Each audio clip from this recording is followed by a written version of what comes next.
kisah yang diabadikan oleh Allah Subhanahu wa taala di dalam Al-Qur'an, tepatnya dalam surat Al-Kahfi.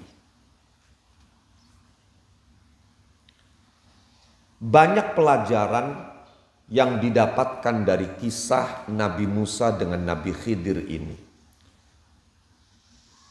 terutama berkaitan dengan persoalan ilmu. Bagaimana seorang Musa yang notabene-nya dia adalah Nabi, Rasul, salah satu dari ulul azmi,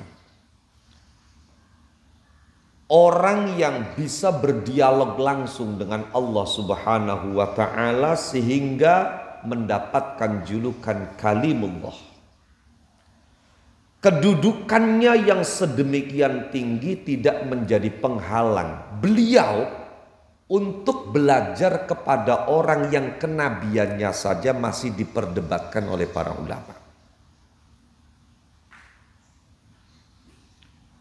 Sebagian besar ulama mengatakan sosok laki-laki yang Nabi Musa ingin belajar kepadanya itu adalah Nabi. Sebagian lagi ulama mengatakan dia hanya abdun saleh, hamba Allah yang saleh, wali min auliyai, salah satu kekasihnya. Siapa laki-laki ini? Diceritakan oleh Al-Imam Muhammad ibn Ismail Al-Bukhari di dalam kitabnya Al-Jami'us Sahih, bahwa terjadi perdebatan antara sahabat Abdullah ibn Abbas dengan sahabat beliau yang bernama Al-Hur ibn Qais Al-Fazari mengenai sosok laki-laki yang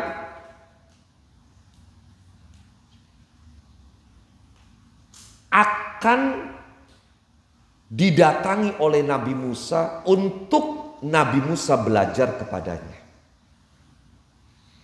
Summa rawa Al-Bukhari bisanadihi ila Ibn Abbas radhiyallahu anhuma annahu tamarat ayikhtalafa huwa wal Hurr ibnu Qais Al-Fazari fi sahibi Musa alaihi salam man huwa. Siapa dia?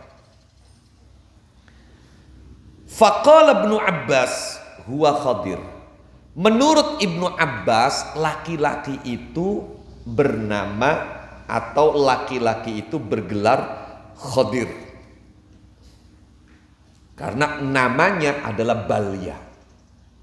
Kunyahnya Abul Abbas. Ada yang membaca Khadir, ada yang membaca Khidir.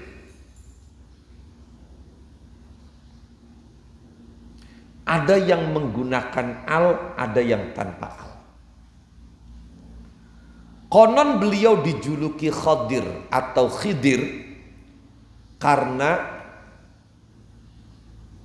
ketika beliau berjalan atau duduk di rerumputan yang kering, maka seketika yang diinjak atau diduduki beliau itu kemudian berubah menjadi hijau, segar kembali.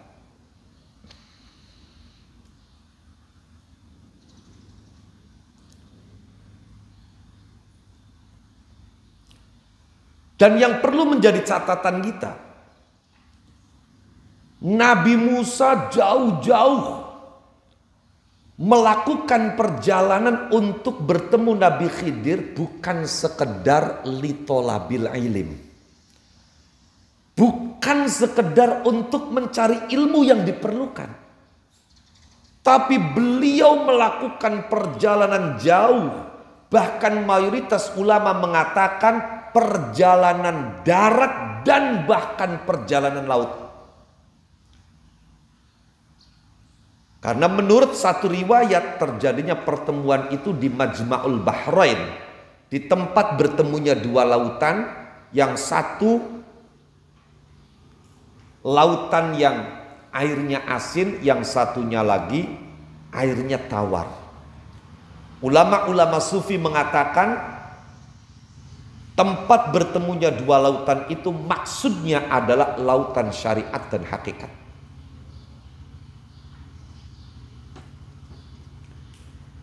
Itu Nabi Musa bukan sekedar litolabil ilmi, bukan litolabil ilmi, tapi lil istikthar minal ilmi. Masya Allah. Jadi bukan sekedar untuk mendapatkan ilmu yang dia perlukan, tapi untuk memperbanyak dan menambah pengetahuan. Ini mesti kita bedakan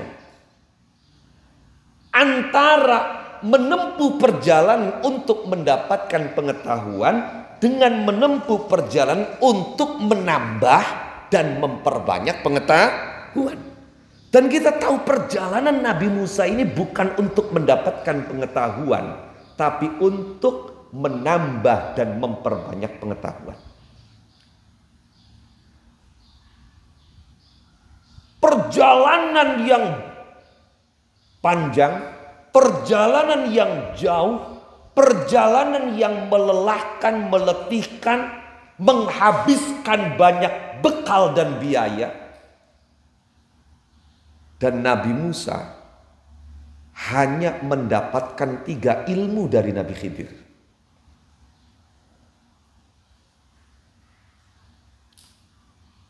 Hanya mendapatkan 3 ilmu. Hanya demi 3 pengetahuan ini Nabi Musa menempuh perjalanan yang luar biasa, menghabiskan banyak biaya, melelahkan. Apa 3 ilmu itu? Ilmu perahu bener dibolongi.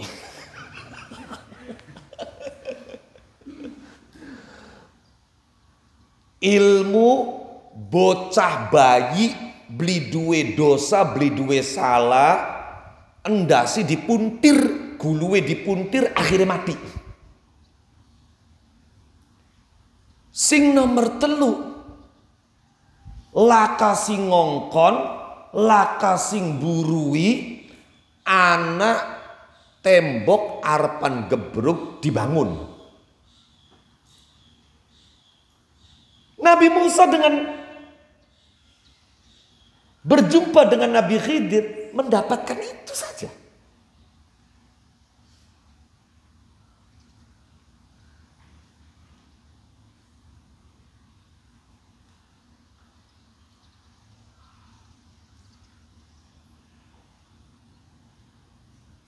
Nah, kembali bahwa Abdullah ibn Abbas berdebat dengan Al-Hur ibn Qais Al-Fazari mengenai tentang sosok laki-laki yang akan dijumpai oleh Nabi Musa itu.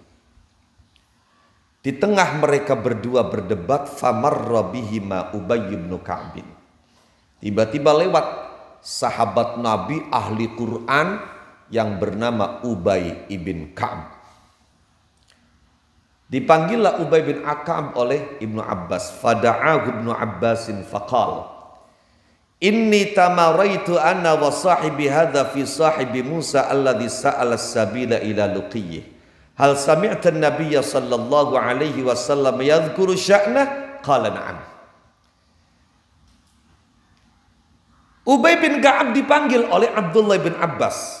Kemudian Abdullah bin Abbas berkata kepada Ubay, saya sedang berdebat dengan teman saya ini mengenai tentang sahibnya Nabi Musa.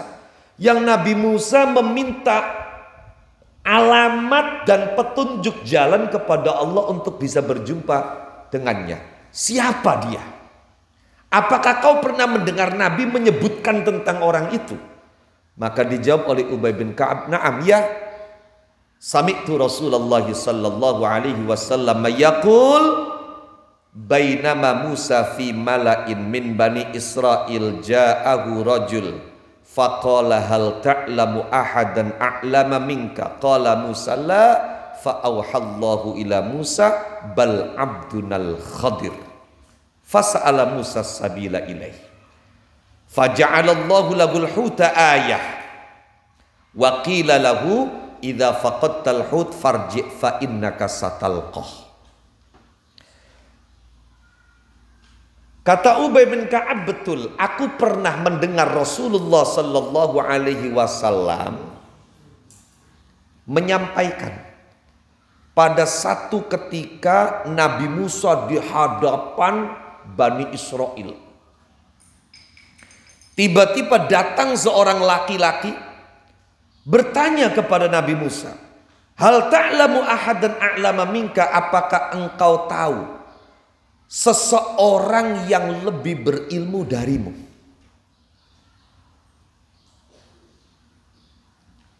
Qala Musa. Nabi Musa menjawab, la, tidak. Sebetulnya Nabi Musa menjawab ini tidak salah. Memang sepengetahuannya dia tidak tahu orang yang lebih berilmu darinya. Tapi kemudian Allah mengungkap fakta yang sebenarnya. Apa kata Allah? Fa'auhallahu ila Musa, kemudian Allah mewahyukan kepada Nabi Musa, bal abdunal khadir. Tidak Musa, ada orang yang lebih berilmu dariku, yaitu hambaku yang berjuluk Al-Khadir.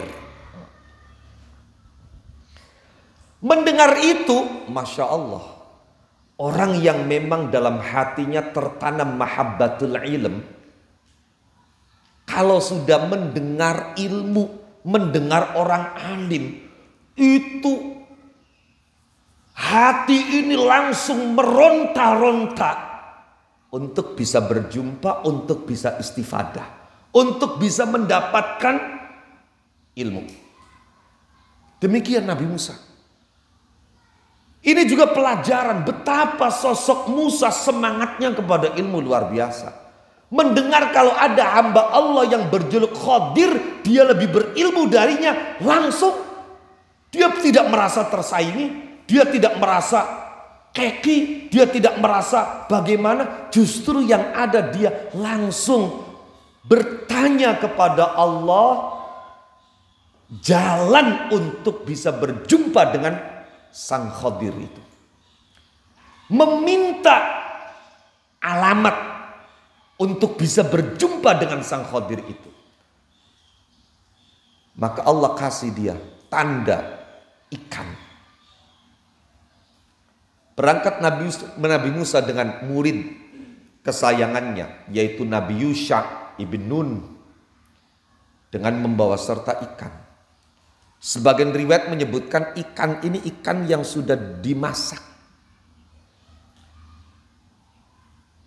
di mana nanti ketika sampai di satu tempat ikan ini kemudian hidup dan menghilang, maka disitulah kamu harus mencari Khadir, karena disitulah kamu akan berjumpa dengannya.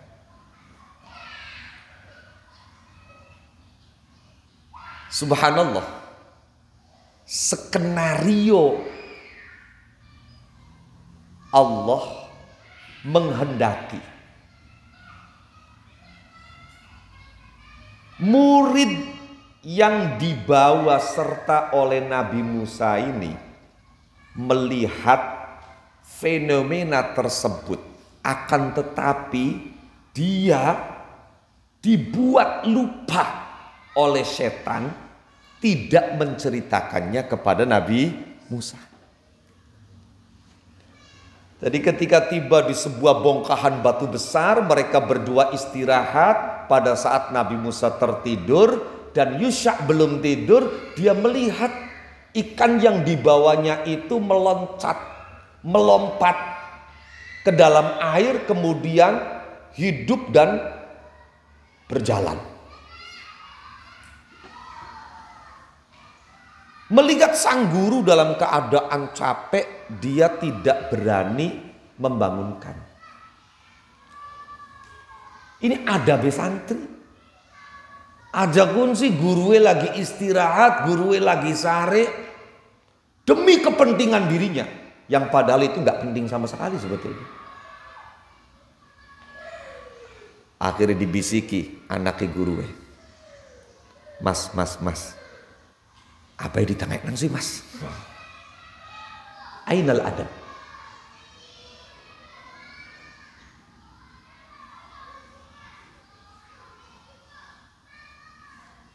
Nabi Yusha nggak berani membangunkan.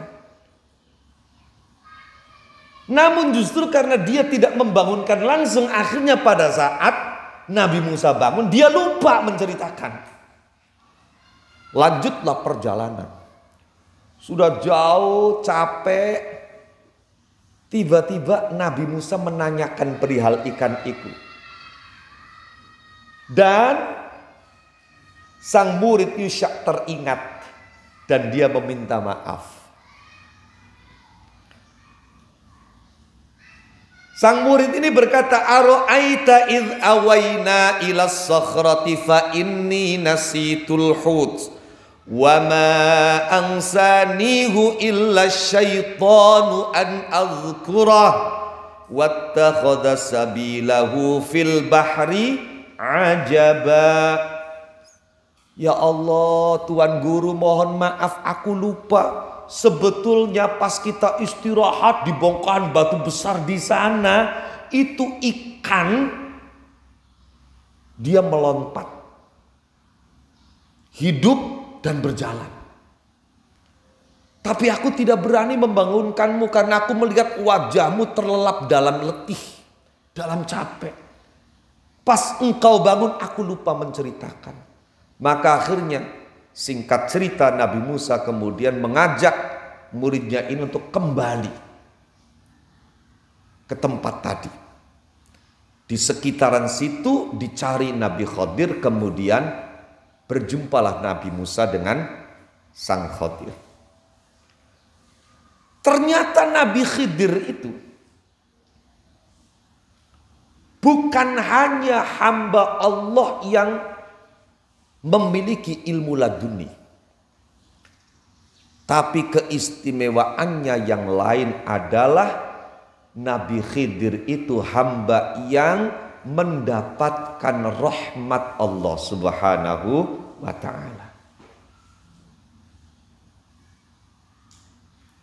Makanya jare guru kula, kapan gulati guru iku di samping kang kudu dideleng keilmuane, karena kita kepengen belajar, kita kepengen ilmu, maka sing nomor loro dideleng rahmate.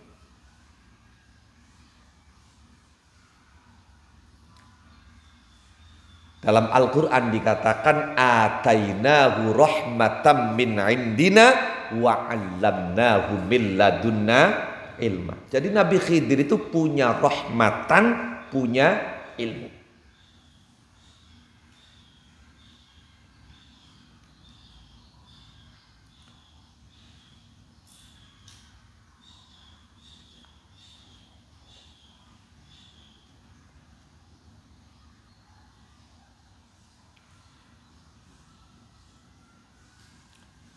Allah.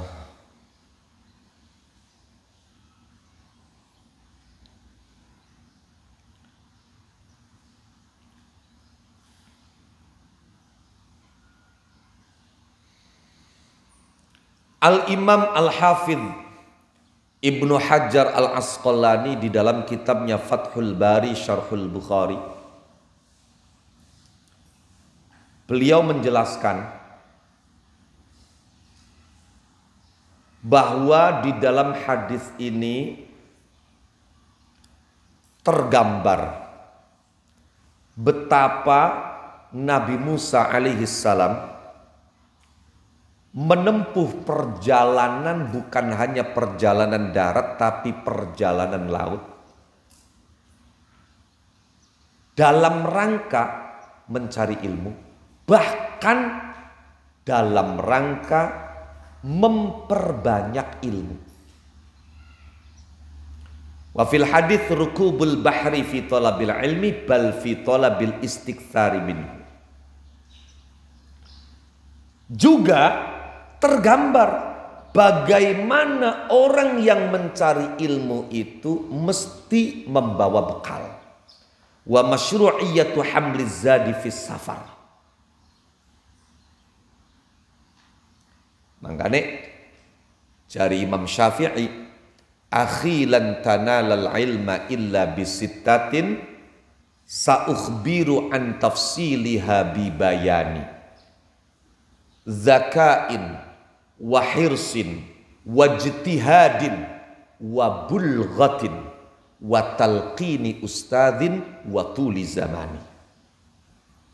Saudaraku, kau tidak akan bisa mendapatkan ilmu kecuali dengan 6 hal yang rinciannya akan aku ceritakan padamu. Yang pertama, cerdas. Dari kapan ana wong idiot, seorang perlu belajar. Sing macem-macem. Zakat, ada yang baca zuka, cerdas. Sing nomor loro hirsin. Apa hirsin itu?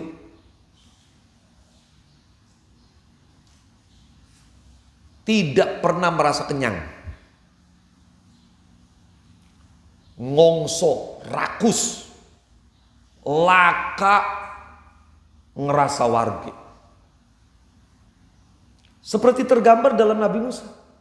Beliau sudah berilmu banyak. Akan tapi mendengar ada orang yang lebih berilmu, maka beliau langsung ingin mendatangi. Dan ini juga dicontoh, diteladani oleh para ulama kita. Kita ceritakan pada pertemuan sebelumnya, yaitu siapa? Imam Laits dan Imam Malik. Ada lagi Imam Ahmad ibn Hanbal dengan Imam Syafi'i. Ketika Imam Ahmad bin Hanbal di Baghdad, beliau mendengar di situ ada sosok bernama Muhammad ibn Idris Asy-Syafi'i sebagai alimu zamani, maka Imam Ahmad pun datang untuk bisa belajar kepadanya. Saat itu Imam Syafi'i belum kenal, maka seperti halnya santri baru yang lain, akhirnya Imam Ahmad pun direkomendasikan untuk mengaji dulu kepada muridnya Imam Syafi'i yang bernama Syaiban Ar-Ra'i. Lah Syaiban Ar-Ra'i itu dalam urusan syariat dia belajar kepada Imam Syafi'i, tapi dalam urusan hakikat Imam Syafi'i belajar kepada Syaiban Ar-Ra'i. Dalam fikih Syaiban Ar-Ra'i belajar kepada Imam Syafi'i, tapi tasawufnya Imam Syafi'i belajar pada Syaiban Ar-Ra'i. Yang setiap hari pekerjaannya menggembalakan kambing. Imam Syafi'i berkata kepada Imam Ahmad, ya sudah, saya terima, tapi kamu sebelum belajar langsung sama saya, belajar dulu dengan Syaiban Ar-Ra'i. Imam Ahmad merasa sedikit bagaimanalah. Disuruh belajar, pengen belajar kepada gurunya, marah disuruh belajar dulu dengan santrinya.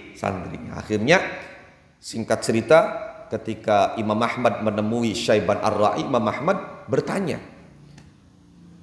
Ustaz, saya disuruh belajar dulu sama sampeyan oleh guru sampeyan sebelum nanti belajar langsung kepada beliau. Tapi sebelum saya belajar sama sampeyan, saya ingin bertanya dulu, Ustaz. Oh ya, silahkan, kata Syaiban. Sok, pengen bertanya apa? Maka kata Imam Ahmad, bagaimana hukum orang yang sholat apa sajalah, kemudian rokaatnya kurang 1, tapi dia tidak sadar sampai akhirnya dia salam. Jadi ada orang sampai salam, rokaat sholatnya itu kurang, baru tersadar setelah dia salam. Ini hukumnya apa dan harus bagaimana? Maka Imam Syaiban Ar-Ra'i balas bertanya, sampeyan mau jawaban menurut madhabnya sampeyan atau madhabnya saya? Kata Imam Ahmad, ya menurut madhab saya. Coba.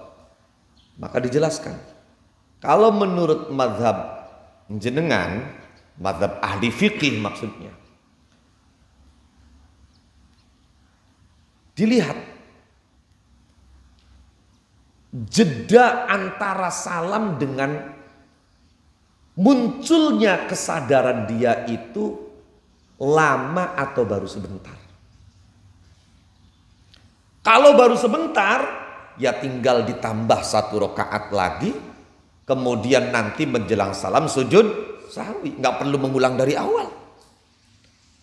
Nabi bahkan pernah sholat yang 4 rakaat, baru 2 rakaat salam, dan Nabi tidak mengulang dari awal, tinggal menambah 2 rakaat lagi.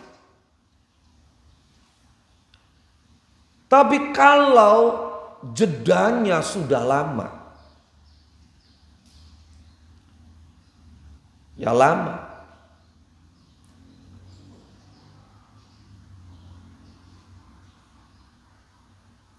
Bi an akala wa syariba wa ududa. Gambarannya lama tuh. Wis mangan, wis nginum, wis ngudud, wis mangan gorengan, ya maka harus mengulang dari awal. Sepakat Imam Ahmad? Ya benar. Tapi kalau menurut mazhab kamu bagaimana? Maka dijawab oleh Syaiban Ar-Ra'i. Kalau menurut mazhab saya sama persis dengan mazhab Anda. Hanya saja, lah itu hanya sajanya. Kami ketika mengalami keadaan seperti itu, maka setelahnya kami akan puasa 1 tahun untuk menebus kelalaian yang terjadi dalam sholat. Sebagai kafaroh. Kenapa sholat menghadap Allah sampai lupa seperti itu? Itu dosa ya apa bocahku? Wong ngadep Gusti Allah sampai kelalen. Maka kami akan puasa 1 tahun untuk kafarohnya. Itu luar biasa. Kemudian lagi kata Imam Ibnu Hajar, di dalam hadis ini kita melihat gambaran ketawaduan. Bagaimana tawaduknya seorang Musa yang notabene-nya Nabi Rasul Ulul Azmi Kalimullah kepada orang yang dia akan belajar kepadanya. Ketika perjumpaan pertama, Nabi Musa meminta izin dulu. Hal attabi'uka ala an tu'allimani mimma ulimta rusyda.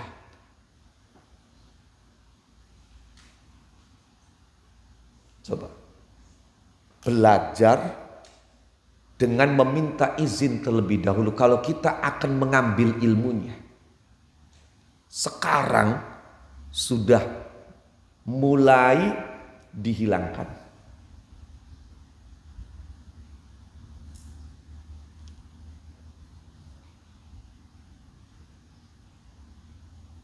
Ketika marak orang belajar melalui media sosial.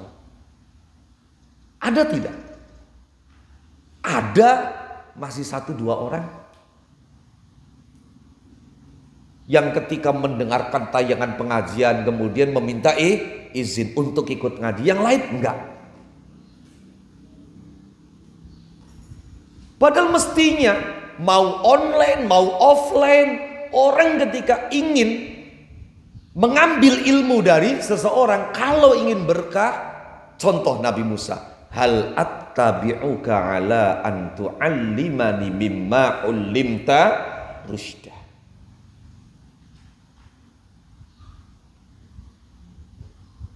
Bukan sekedar meminta izin, tapi permintaan izin itu disampaikan dengan penuh ketawaduan, penuh dengan kerendahan. Dan ini awas,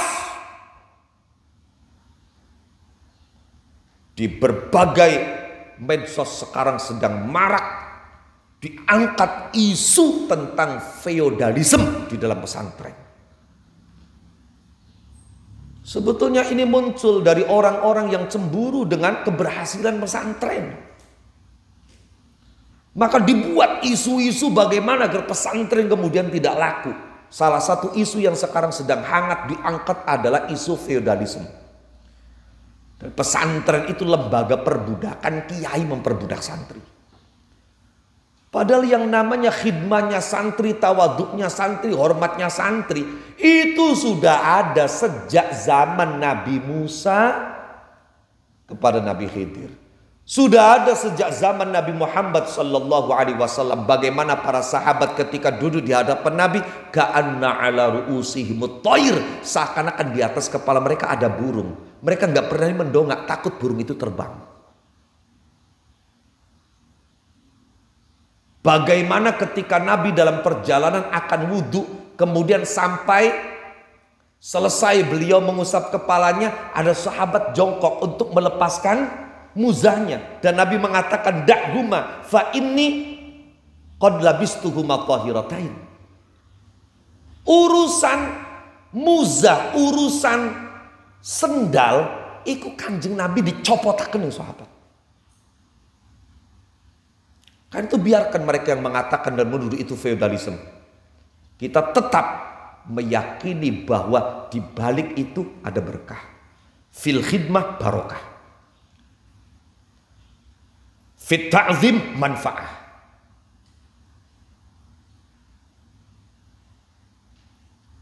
Bahkan belum lama, mungkin sekitar 3 apa 4 mingguan yang lalu, curhatan seorang ibu yang anaknya di pondok membawa HP kemudian dirampas oleh pengurus, itu dicurhatkan.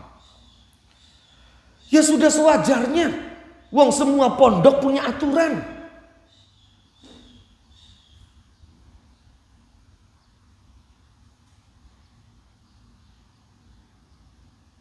Netizennya macam-macam. Ada yang mengatakan, amit-amit saya nggak mau anak saya. Itulah kenapa saya nggak tegel anak saya di pondokan. Enak saja. Iya kalau HP-nya HP murah, kalau HP mahal.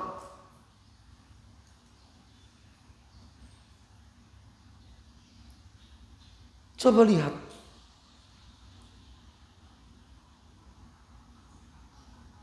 Bagaimana Imam Malik dulu diminta oleh khalifah untuk mengajar kedua putranya. Imam Malik diminta oleh khalifah untuk mengajar kedua putranya di istana. Apa jawaban Imam Malik? Sing ngarepan ngaji siapa?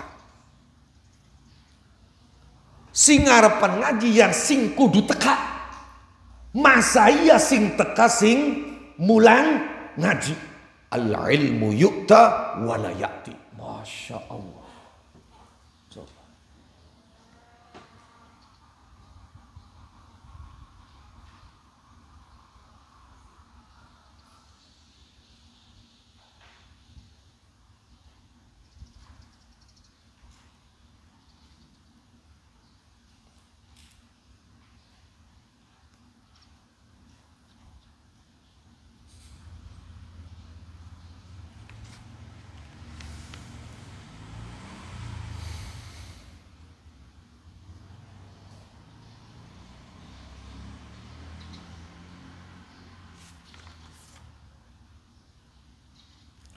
Kemudian lagi,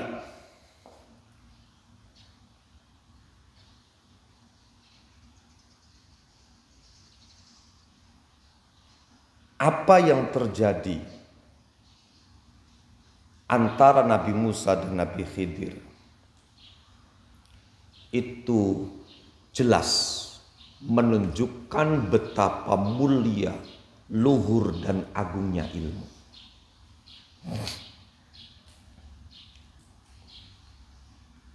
Sehingga kita bisa melihat, kita bisa menyaksikan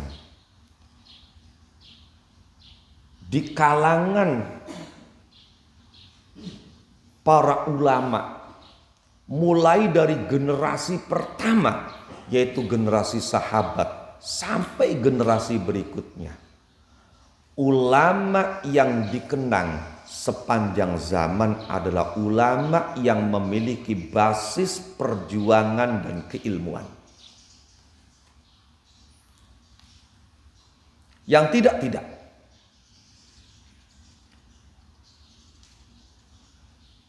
Sahabat Nabi Muhammad sallallahu alaihi wasallam itu jumlahnya sama dengan jumlahnya para nabi.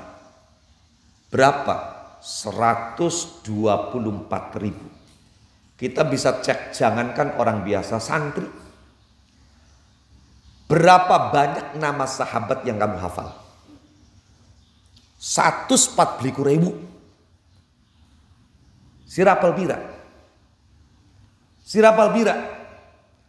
Sirapal bira. 140.000 li. Sing hafal bira. Bisa dipastikan yang dihafal oleh kita hanyalah sahabat-sahabat yang punya peran ilmu pengetahuan. Yang punya peran ilmu, yang meriwayatkan hadis, yang menyampaikan sunnah. Hanya itu. Begitu familiar mereka di telinga kita. Abdullah bin Mas'ud, Abdullah ibn Abbas, Abu Dzar al-Ghifari, Abu Musa al-Ash'ari, di samping Abu Bakar Siddiq, Umar bin Khattab, Utsman bin Affan, Ali bin Abi Thalib. Bisa dipastikan yang kita tahu, yang kita kenal hanya sahabat yang memang punya peran ilmu, punya peran meriwayatkan ilmu, mentransformasi ilmu pengetahuan. Demikian pula di kurun berikutnya, di abad berikutnya, di generasi selanjutnya, generasi tabi'in, generasi tabi'it tabi'in, yang dikenang sampai hari ini adalah mereka-mereka yang punya peran perjuangan dalam ilmu. Naqif huna wallahu a'lam bishawab. Al-Fatihah.